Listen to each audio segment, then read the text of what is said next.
Hello, welcome to the Anchor Conversations podcast. It's been a few weeks. Sorry about the couple week layoff there. Interruptions as we as we figure out life at Sunshine Acres. It's weird when you have your kids and they have a day off of school or whatever. It's like, okay, my schedule's got to shift. And then when you have, seven or eight more and then they have a day off of school, it's like, all right, my day just got blown up. Yeah. So that was my week last week. Yeah. Well, and I think that in all fairness, I was traveling too on one of the weeks, so it wasn't all you. I was also gone. So we tried to make that work, I think, but then I was like, you know what, we're not going to be able to pull this off. So that's if you're listening to this right now and you're kind of like, man, I hope this isn't the norm. It's not meant to be the norm. I think we're going to try and get into a good rhythm. It's just everybody's trying to figure some stuff out. So yeah, I'm glad. But I was telling Tyler last night as we were talking about it, it's gonna be good to hang over a podcast because it's been a while, man, since we've had a chance to chat, and it's been a while since I think we've had a chance to hang out. So everybody, you're jumping in with us, hanging out. So thanks for hanging out with us. It has been a while. I feel like there's probably some really horrible jokes, like dad jokes, that we both have stored up that need to be, Mm. expelled on this podcast. I don't know what they are yet because I never know what they are. They just I, kind of come up. they do. They kind of sneak up on us a little bit. So yeah. Well, I won't. Here's the thing. A lot of times I try and self-censor those, so because I know how cringy they are. And Today, I if they do just not. come, no, you don't. Maybe that's the difference between us. But at the same time, maybe I shouldn't. Maybe I should just jump in there with you. Maybe this is some one of those things where I should care less about what our listeners are thinking. So if you're listening to this, I don't know. Maybe you're like, hey, Jason, say it more. Maybe you're like, thank you for not saying it. I don't know. Let us know. Let us know what you think. There- Here we There's are. just there's a special joy to it's unlike most things in the world to saying a horribly cringy joke and getting someone to actually bite on it, actually laugh. So Yeah. I just can't help myself because it could be the one joke that gets you to crack. And even if it's like shaking your head laughing, even if it's like I don't want to laugh at this, but I can't not, that's even better. That's Hmm. even better, you know? That's So true. That's true. I think when Abby was first, like when she was younger, my oldest daughter, or for those of you who don't know who Abby is, when she was younger, she would laugh at everything. Like it didn't matter what, and she's still kind of that way. Like she'll just laugh at anything. And you know how kids are really different. And I remember when Katie was born and she was a little younger, it took me, I worked so hard to get her to laugh. And I was like, man, it's like either my jokes are lamer or she's just, I mean, I'm talking when they were like, 2 years old. Like they're just, she was a tough audience. So sometimes I'm a tough audience. And sometimes I'm an easy one. It just doesn't matter. Both of my daughters get it from me somehow. So, um, we'll roll with it. But yeah, and I won't censor any dad jokes today. We'll see if we can get some in here. we have a girl in the home that we're working in most of the time, and she's a tough audience. And the couple that we co-parent with, the husband also is a pretty prolific dad joker. So he and I are constantly trying to get her to crack and laugh. And when we do, it's almost like I think we both have an internal tally of who's gotten her to laugh more. But That's it's a awesome. special feeling when you can get her to start really laughing at an idiotic joke. That's good. That's almost like when you have kids and you're playing chess or basketball or something and they can finally beat you for real. It's just like a proud, I mean, this is just a proud moment. Like, it's like trying to get a kid to laugh that won't laugh. You finally do it. You're like, this is a proud moment. Thank you for laughing. It's like is it kind of that kind of feeling? No, I'm way too competitive. I don't let my kids win, and if they do beat me, I am not proud. I'm annoyed. Okay. Well, good parenting.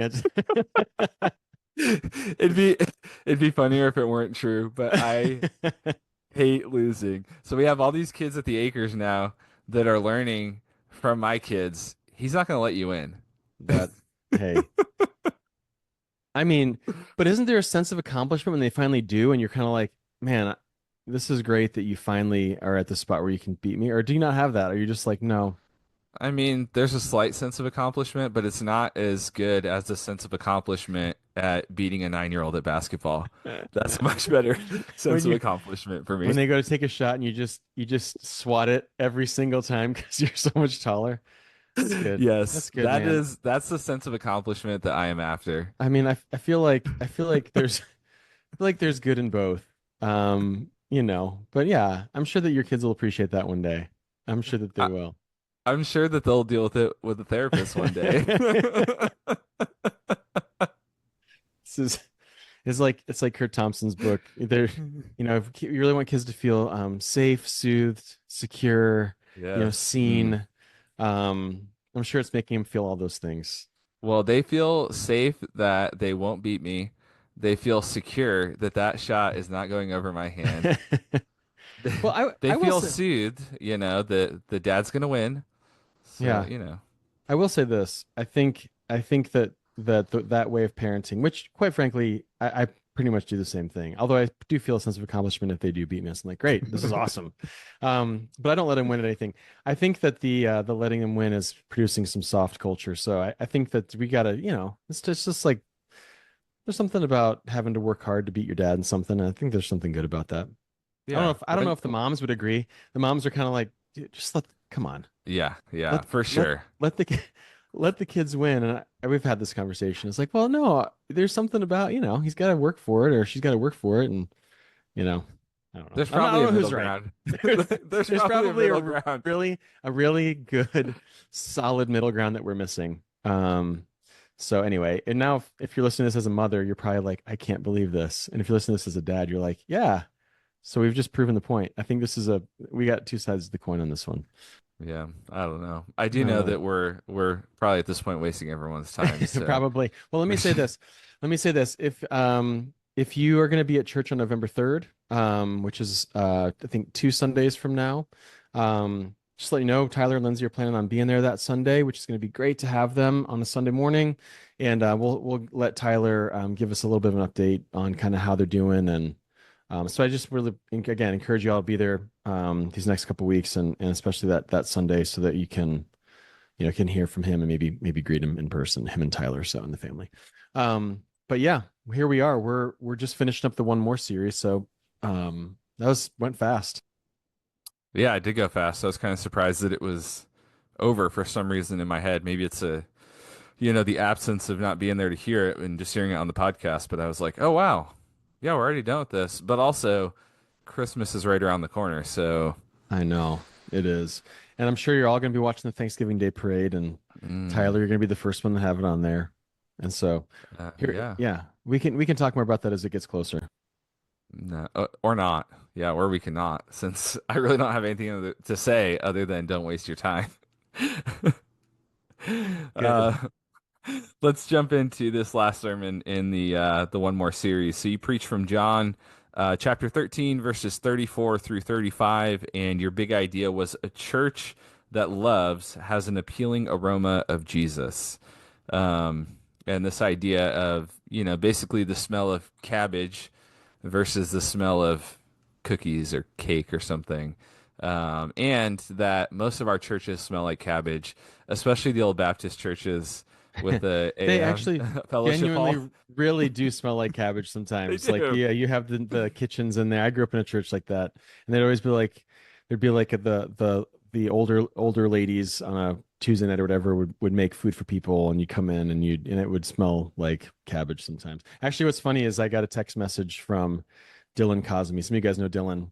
He plays bass on Sundays, about half the time or a little bit more, and he sent me a picture yesterday of them making cooked cabbage. Just that was the plan for them. I was like, great, here you go. Cooked cabbage it is. It's good luck getting the smell out of your house, but cool. Like I'm not judging. Nothing a little humidifier can't handle. But it is Hmm. interesting how in those Baptist fellowship halls, no matter what they're cooking, it could be pizza, Mexican food, Chinese food, whatever. It smells like cabbage somehow. I think it's just in the walls. Yeah, Um, agreed. but anyway, we don't want to smell like That's cabbage. neither here nor So there. Here we that's go. If you, oh man, I'm gonna be really distracted. this is I'm off gonna the be really rails already. We this is because we haven't done this in a bit, and we are off the rails already. we're gonna distract each other this whole time. So we'll keep it together, I think, hopefully. All right. Well, in your sermon, you talked about living in community. That was your first point, was to live in community. Second was to live on mission. And I wanted to drop in on that idea of community because it can be a little bit of a buzzword, I think, in Christian circles, really in any circles, I guess. But when we say community, I think it's a little bit like the word love, where everyone kind of has their own definition. You ask 10 people what love means, and you'll get 10 different answers. I think the same is true of community. And maybe you've had this experience where you have an acquaintance with someone maybe or something, and then they're moving and they say, "Oh, it was so great to be in community with you for a while." And you go, "What? We were in community? I barely saw you. I don't even really know you," or whatever it may be. So there's maybe different expectations there. Um, or maybe the flip side, you've had someone that's like, I want to get to know you better. I want to be in community with you. And you think, man, I feel like I give a lot of time to you. I feel like we're together a lot. So just different expectations. I thought it'd be good if you could help us with kind of a baseline definition, maybe some handles of what you have in mind or what we should kind of have in mind as a church in the East Valley in 2024. What does community really look like? Give us some handles to think about community. When you say it, what do you mean? Good question. The I think from a well, let me start by saying this. There's, I think, a couple different ways that we shouldn't think about it, because I don't think the community always means everybody's the greatest of friends. I don't think biblical community means everybody's spending all their time together. I don't think biblical community means, um, we always drop everything every single time for every single person that needs something. I don't, sometimes we can kind of think community as like that's what we define it as. And when we don't get that, it can be frustrating. Or it can be just disillusioning or something like that. Those things are really idyllic and they're not attainable. So you can't be friends with everyone. You can't the expectation that everybody's going to drop anything at any time for you is not a realistic expectation. Everybody's got lives, we're busy. You got kids going to the sport, doing this kind of thing. So those are the things that I think we want to make sure we're not getting. I think when we look at the Bible, maybe the best definition, biblically speaking, perhaps, would be the book of Acts, where where Luke is writing about the church in Jerusalem. And he says, and they devoted themselves to the apostles' teaching. So they're together. They're listening to the teaching of the pastors, the apostles actually. So it'd be Peter and John and James and those guys, but they're essentially pastors. So they're devoting themselves to that together, to fellowship. So to not forsaking the gathering, to the breaking of bread, which means taking communion together, and to prayers. So that essentially what they're saying is they did not forsake the gathering of the body together. They were together in community, probably in sometimes larger groups, sometimes in home churches. And so you have community groups, you have, you're just together looking at the scriptures, encouraging one another, that kind of thing. So devote themselves about teaching, fellowship, breaking bread, and prayers. And they gave to those that were in need. So they met each other's needs. And so they had all things in common. They were trusting in the same Lord. So you go to Ephesians 1, one Lord, one faith, one baptism, one God and Father of all, who is over all and through all and in all. So I think like as we define community, it should be, maybe as we've talked about in the past, there's a few ways we've maybe hit it practically. We talk about connectedness. What does connectedness in community look like? It means gathering for worship on Sundays together, not forsaking that, doing that more often than we don't. If the anomaly is I don't come on Sundays, I would say that's not a biblical community. Leaning in to serve one another. I think you see that in Acts and you see that in the New Testament. And to live in groups, to be together. And sometimes out of that, you're going to get deep friendships. You're going to get shallow friendships. You're going to have people that are going to be willing to be really vulnerable. You're going to have people that are not going to be willing to be vulnerable. And I think there's a humility that comes in that as you can handle you can deal with you can help people to be more vulnerable. Some people are going to be harder. There's going to be maturity levels of Christian life. There's going to be maturity levels of emotion. There's going to be maturity levels of just who people are. And so we got to kind of go with the flow on that. Not everybody's going to be like you, or like me. Um, but we're just together regularly. I think that those kinds of things are what kind of functions. We've said in the past phrases like, do you have 2 a.m. friends? And I think 2 a.m. friends come from biblical community life. Not everybody's going to be that for you. I think about my life.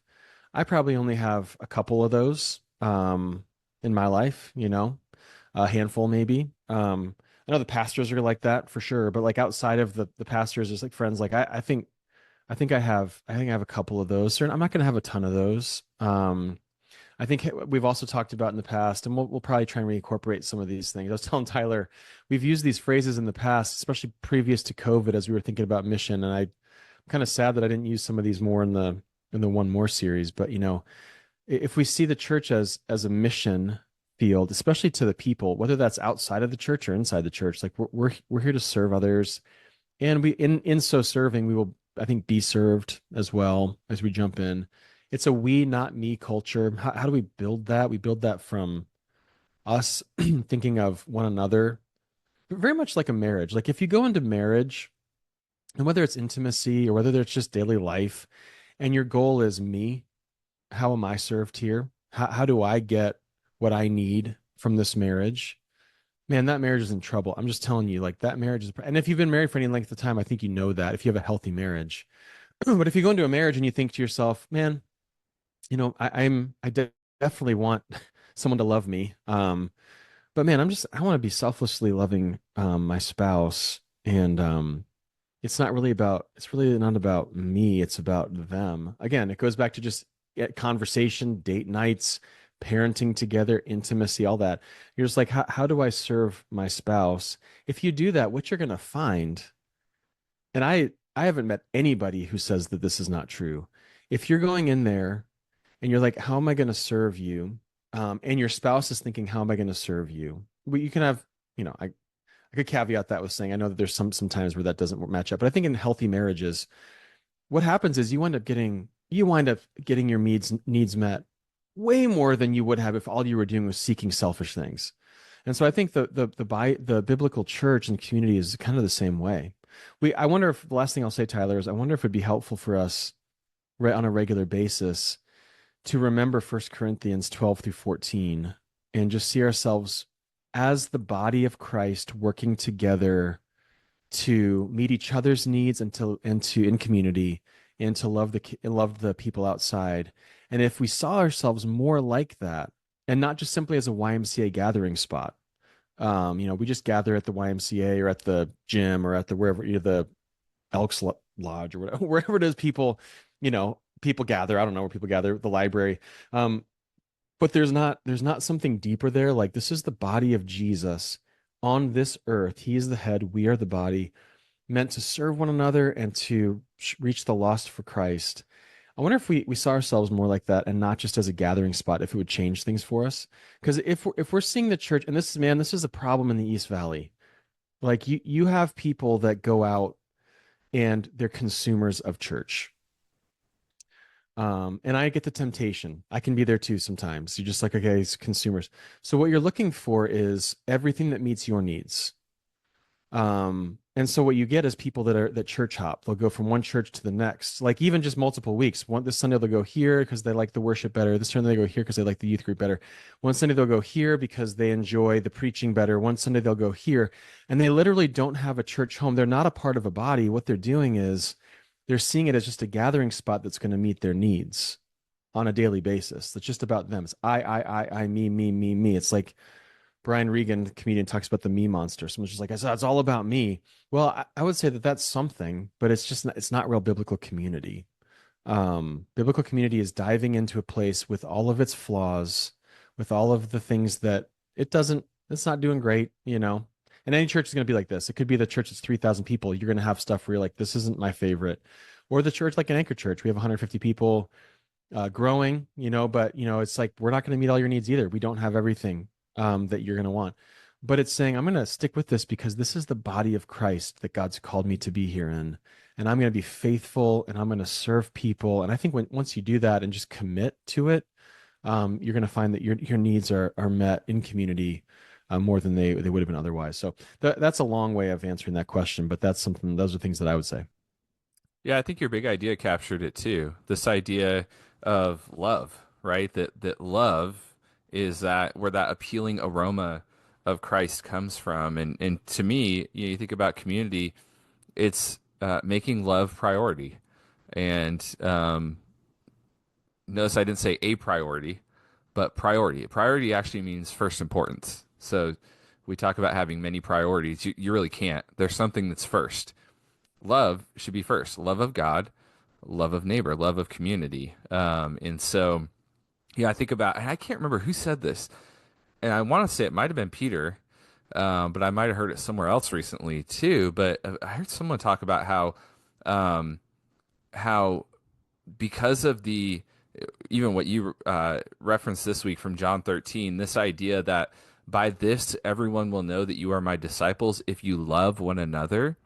There's this apologetic of love that the world knows who Jesus is and what he's about, and even that he exists based on how the church loves one another.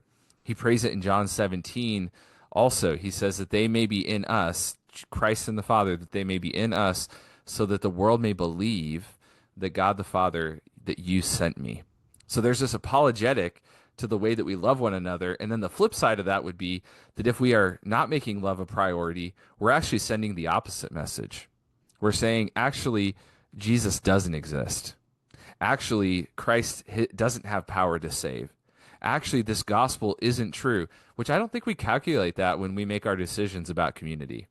We don't think about it being a negative apologetic if we choose to be selfish with our time or not to build into community. If we choose to be on the outskirts, it's actually a negative apologetic to the gospel. And Mm. I think that's important for us to remember that by this, by the love that you have for one another, the world will know that you are my disciples, as we see in John 13, and that the world will know that the gospel is true, as he prays in John 17.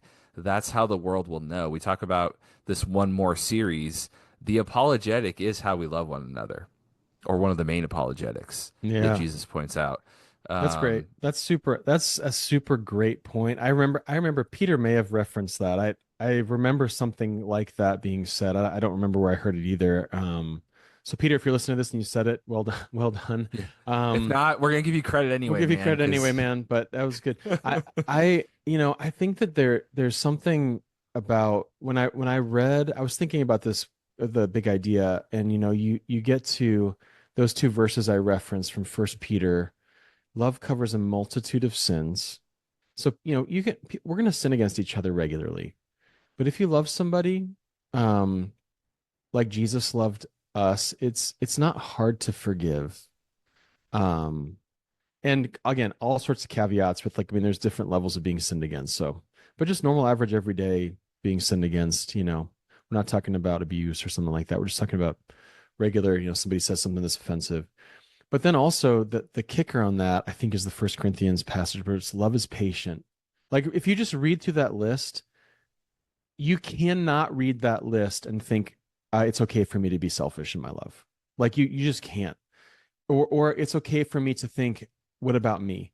Love is patient, love is kind, love is not envious, it doesn't boast, it is not proud. Like, you just kind of go through all this and you think, oh, those are all the things that I'm tempted to do in my sinfulness. Someone says something and I just think, man, I'm better than you. Or what about me? You haven't served me, or you don't call me enough, or you don't spend enough time, or you're not doing this. Instead of just thinking, man, what about me? Like, I would love to have people spend more time just hanging out with me, but am I easy to hang out with, or am I the kind of person that's demanding of their attention all the time? Like, what does it look like to love someone? And so I think that what you just said was really poignant, and I think it's really good in terms of even thinking about the aroma of community that we should have. Like, just that aroma of togetherness, oneness, building together, selflessness, opening up our homes, being open to going to someone else's home, going to a community group that maybe doesn't meet all of our needs all the time, but man, like, I want to build with these people. being in a huddle because you know this is where I'm going to find some biblical community, and I'm talking about Anchor Church here, coming on Sundays to set up at 7:15, even though you're like, I'd rather sleep in. Well, guess what? There's 15 to 20 people there on Sunday mornings who'd rather sleep in too, but to serve you, they're getting up early so that you can sit down in a building that feels good. Um, and so by you saying I'm not going to do that anymore, or I'm not going to do that now, I don't want to do that. I'd rather just not serve anywhere. Greeting, I don't want to serve in greeting either. I don't want to serve in kids. I'm just going to come and be a consumer of this church. Um, I just think it's like it speaks. I think it's a heart check because I think that's just, well, what does it look like for someone to be selfless in those moments? It's not like, hey, I've done this for a season, now it's someone else's turn. Well, no, I think it's always your turn. Just the question is, as we serve, and I'm not talking about specific, I'm talking about serving in general. It could be anywhere on the band, setup team. Some of you, I know some of you have served in some places and then you've moved on to now you're serving in kids when before you were serving in greeting, and or you're serving kids, you're serving greeting. That's fine. I'm just talking about serving in general. Like I'm saying, like, are you willing to give of your time to serve the church as a huddle group leader, as a greeting person, helping with coffee on Sunday mornings, to serve in the band, like all of that, um, giving of your time and money. I mean, I think all of those things, like, are we serving one another? And what does it look like to do that in a loving way? Yeah, but we also, recognize that this is hard, right? It's in some ways unnatural, or not. It feels like you're going against the flow of things to live in community, also to live on mission, which was kind of your second point, was to live on mission. All Christian formation is counter formation, meaning we are being formed by our culture, by the things we consume, by the world around us, by our own sinful desires. We are being formed into a type of people that don't honor Jesus and don't bring glory to God.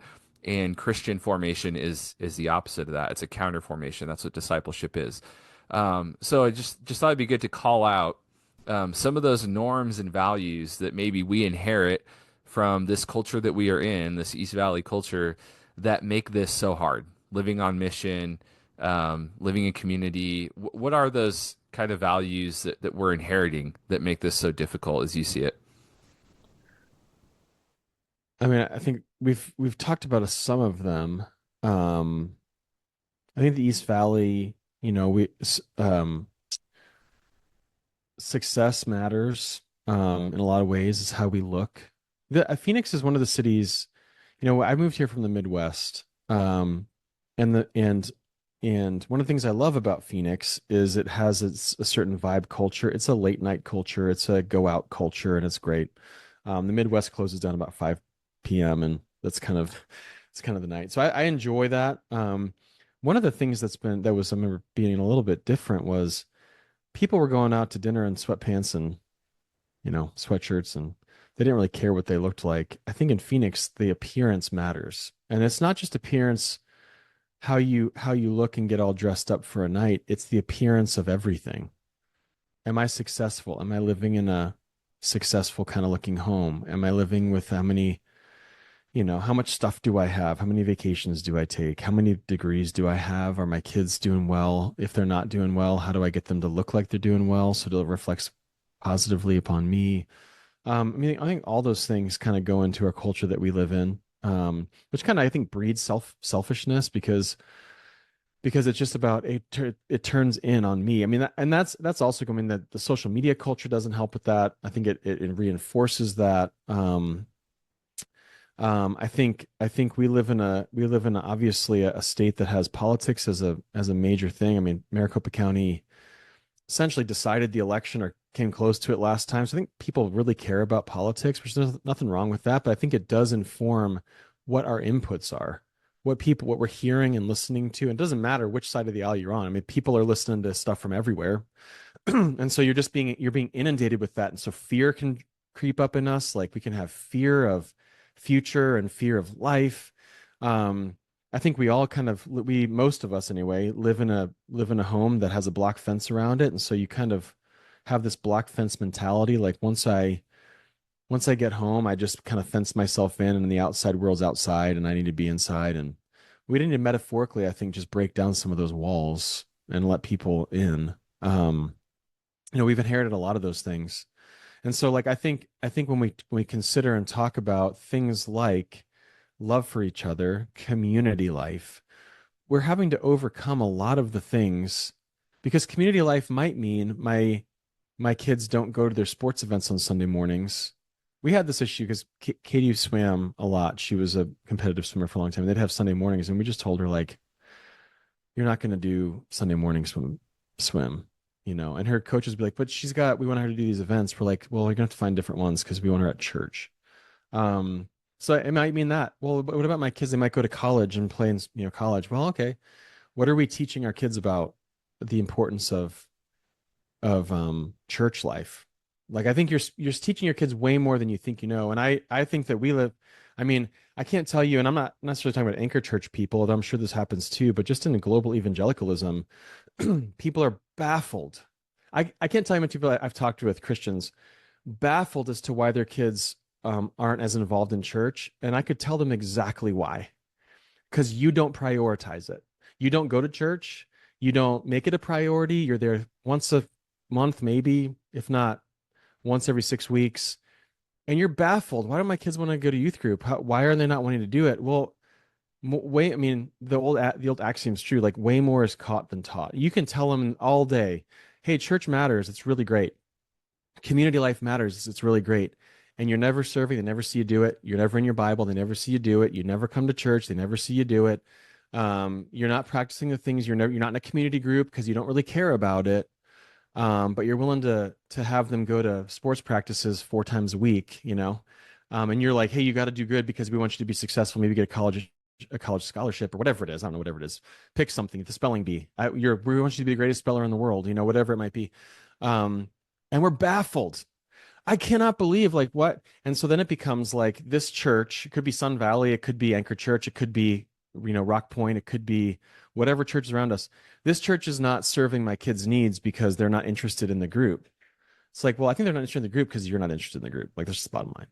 And I think we have to be more introspective than we are. We don't want to face that fact. But the reality is parenting, you parent your kids into the church. You can do that in a great way. You could also, on the flip side, spend every single waking minute in the church, and your expectation is for perfection for your kids. And when they don't meet it, you hammer them on it because you're a legalist, and then they hate the church that way too. So it's not there's two radically opposing things that I think you could hit. I think the middle road is, hey, how do we lean into a grace-filled, Christ-centered, love-based community life where it's okay to miss a Sunday here and there. I'm going to miss one probably in February because I'm going to be preaching at my buddy's church in California. And there's no problems with that. Like there's fine, but the norm is we're there. I think that's just it, and I think my kids know that. And I would just say the same for you. How is that going, like for you, and how are you thinking through that? And as we think about community life and examples, like we're setting an example both in the culture that we live in, but even more so, you're setting an example in the culture that you've created for your own family. And we're bringing all that into it too. And the Bible does correct it. And so if you're not looking at the scriptures and being convicted at some point, like, oh man, maybe I need to readjust how I'm thinking about this on something, then maybe you're just not engaged in real discipleship. Because I think discipleship's always like, hey, am I working on this? Oh man, yeah, I just want to be working on this. And how am I doing it? And I found my huddle groups to push me that way, my community groups to push me that way. Sundays that I'm not, Sundays I am preaching, I get convicted, and Sundays I'm not preaching, I get convicted. Like, okay, this is really helpful. This is good. So anyway, I'm rambling, but those are things I kind of care about because I think it really does matter for the church. So how would you think about that, Tyler? Well, I think just the invitation to introspection is important. It's important that we evaluate our own lives. It's important that we evaluate the culture around us and really say, "Hey, what is shaping me? Is it Jesus and his gospel and his word, or is it my own inclinations or the community around me, the culture around me? What is it that's shaping me?" And I want to sit and think about those things. What does my involvement look like? What does my discipleship look like? What does my own relationship with the Lord look like? And how does that impact on others? And just real quick, we just have about 5 minutes left here, but I do want to hit this last question because you gave kind of two examples of churches that maybe fall on one side or the other of the mission community mandate. We're mandated to both. God calls us to both live in community and live on mission, but oftentimes churches will be heavy on one and lacking on the other. Super common, and you've experienced that. A lot of times, as we think about that, we look at the pastors or the staff to correct that or to set that culture. But I just, wanted to hear you talk to the everyday congregant. How does the everyday congregant impact the culture of the church, and how effectively is carrying out the mission, the community mandates, those sorts of things? What's the importance of everyone, of all the believers to carry that out? Yeah, I think that it's a uh there's a desire, I think, from us to have everybody trying to walk it out. Because if there's a couple or somebody in the church that's just not bought in that way and they are not doing that, it's not going to destroy the culture of the church. But in those that are in the atmosphere of that individual, I think it will set some sort of trajectory for that. You get a lot of people. I've been around church a long time, my whole life. And there's people that love the church and they're gonna invite everybody to the church. There's people that just complain all the time about the church. There's people that will serve in five different things. There's people that refuse to serve anywhere. There's people that and all of those are culture shaping. They shape a culture of, oh, you have the servants and the non-servants. You have the people that are bought in and that are not bought in. Some of that's just the way that it is. But I could speak till I'm blue in the face on a Sunday morning. And if you as a church member are not leaning in to try to figure out, hey, what kind of church do we want this to be? As we're talking about things like living in community and on mission, I hope that one of the things you're feeling is like, man, I would love that to be the case. And if that's the case, I would just encourage you to jump in and be a part of the culture building in a positive way. Um, be convicted if you're not. But then also just think, okay, how do I jump into this, to the life of servanthood, to the life of opening up my home, to jumping into a huddle, to jumping into a community group, to being a part of some, midweek church life. You might think to yourself, well, community group's not my thing. And it's like, okay, that's fine. But is community your thing? Um, because I think maybe what you're saying is community is not my thing. You're saying community group is not your thing, but maybe what you're actually saying is I just don't really want community. And if that's the case, then I just say, well, that's not a biblical reality for you. That's You're not allowed to do that. I mean, Jesus is like he's calling us to love one another in a very specific way. And so it's the pastors, we could say a million times all the stuff, and you could have this culture that we're trying to build and things like that. If you as a church member aren't also leaning in and saying, yeah, I want to invite people in here. I'm gonna pray for my one more. I want to do 100 tables. I want to be a part of building this culture of living in community on mission. We're never gonna be able to build anything like that. So I just encourage you all to jump into it, be a part of it, and do it with both feet. Yeah, if we all don't do it, it doesn't happen. So that's a good word to end on. And I just got a text while we were talking from Facebook that today's your birthday. So happy It birthday. is. Thanks, And man. thanks for Thank you. taking the time to do this on your birthday. Yeah, man. 48 today. You Wow, you know. look older than that. Only 48, huh? Yeah. It's like I got one foot in the grave, I guess they say. I'm trying to think of a dad And joke the because other that's on a not a banana dad peel. joke. Another one One is foot in the grave and the other on a that's banana that's peel. the dad joke right there. That's it. Trying to think of like how to, yeah. So yeah, man. Thanks for the birthday wishes, everybody. I've heard from you all, and this is like one of the only days of the year that I go on Facebook because I want to respond to everybody's birthday wishes. I'm grateful for all of them. And yeah, thanks for jumping on this podcast with me today, man. My birthday. It's good to hang with you. Yeah. Happy birthday. And to everyone else, we will see you soon. See you soon, everybody. Bye.